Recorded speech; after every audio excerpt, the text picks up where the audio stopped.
So for today's menu, we have ramen noodles, chicken nuggets, Italian dressing, and tomatoes. It's creamy chicken ramen noodles that I used in this. Let's give this a taste. Sorry if I look tired. It's a long day.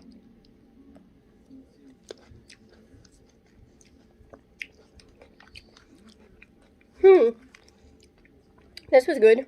Let's try nugget.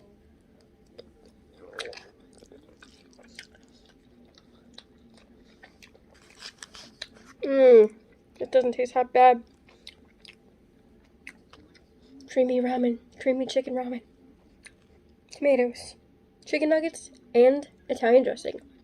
Now the seasoning packets. It tastes better. I know I'm weird, but I love my ramen. 10 out of 10. Would love this recipe any day of the week. Bye!